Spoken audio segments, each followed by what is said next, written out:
So today I'm going to be bringing you a plyo box routine. If you don't have a plyo box, that's fine. You can use a set of stairs, you can use a chair, a low table if you've got one. Try anything and everything, try it out and see which one works for you. Let me know in the comments below what you used and how you found it. Let's get started. Our first exercise today is going to be a push-up. So this one's actually quite close together on your arms. You're going to be bringing your elbows in towards your body. Let's go. Keeping your body nice and tight. Trying to keep a straight line going from your toes all the way up your body. Depending on the size of the plyo box, depends on how easy or difficult this is. The lower you are to the ground, the more difficult this is. Keep breathing through. So I'm using a medium-sized plyo box here. I will go down to a smaller one for later exercises, but feel free to use whatever size you have. And we're finished, well done. 20-second break. Our next exercise is going to be right side plank dips. So putting your elbow and forearm onto the plyo box or whatever you're using, and then you're dipping your hips down to the ground and bringing them back up again. Let's get started. Down and up, very good. So I've got my feet one on top of each other. What you can also do is put them back to back, or put one foot in front of you for extra support. Dip as low as you feel comfortable and as high as you feel comfortable.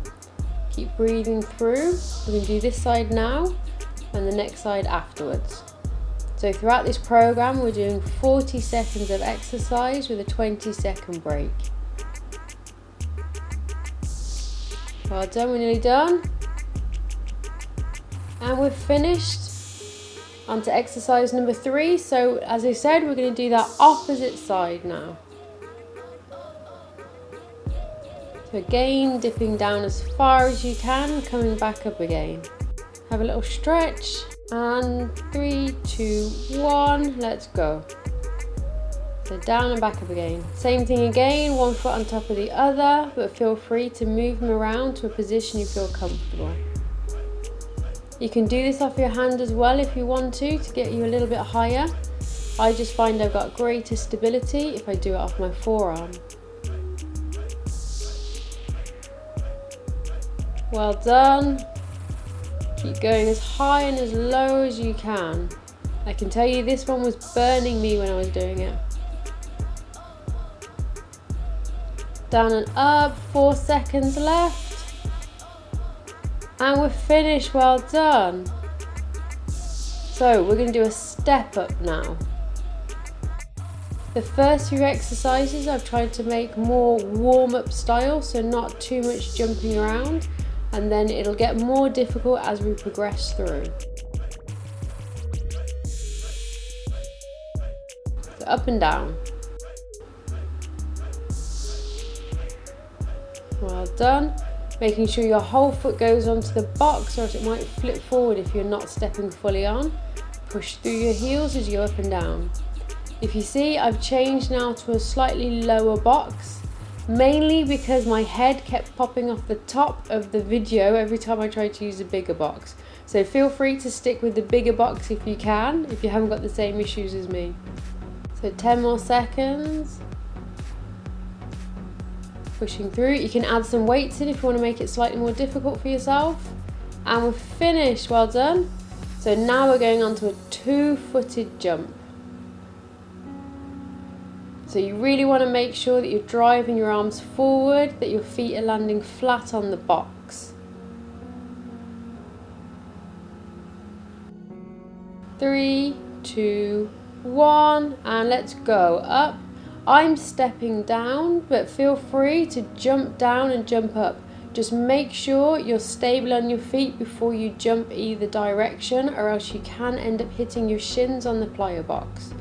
And we don't want any injuries here. So I drive my arms up in the air, which gets me up off the ground onto the plyo box.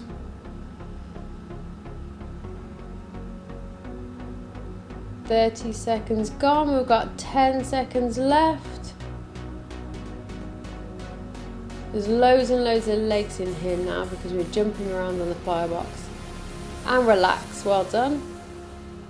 So we're going to do a step over. This is a good one to give your legs a little bit of a break before we go on to the next one. So step up on the box and over the other side, tap the floor. 3, 2, 1, let's go, up and over. I do a little tap on my foot on the top of the box every time I go over. It just helps me keep the rhythm. You can speed this up if you want. Again, you can add weights in your arms to make this more difficult for yourself.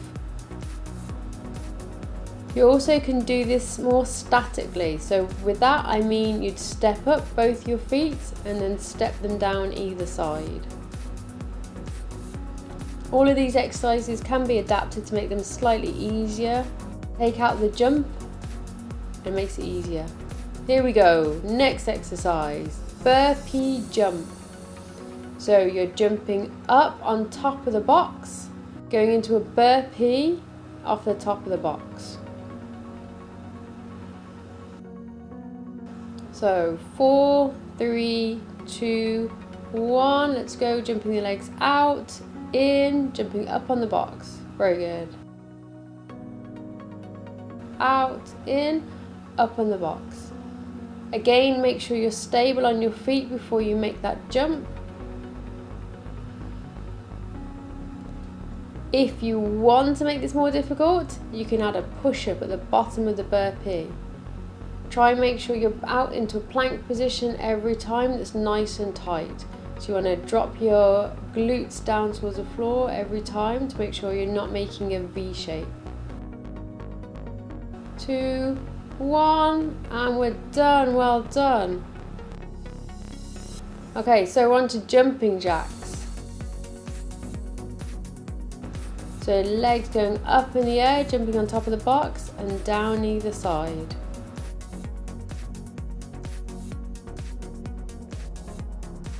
And when you're ready, let's go, jump up and down. Very good, keep it going. So as I said, if you want, step your feet up either side and down, get your arms moving as well. If you want to make it more difficult for yourself, then you need to be adding some weights in.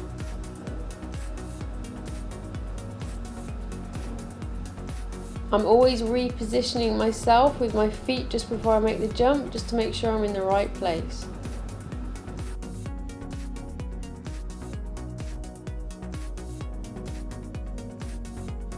And we're finished, well done. How was that? Are your legs burning? Mine are feeling it. So it's lots of jumping around, bouncing, using the Plyo box in various different ways. It doesn't always need to be you going on and off it. As we demonstrated, you can use it for side planks, you can use it for front planks. If you like what we're doing, subscribe to our channel to get more options and more workouts. I'll link some more workouts in around me. See you on the next video.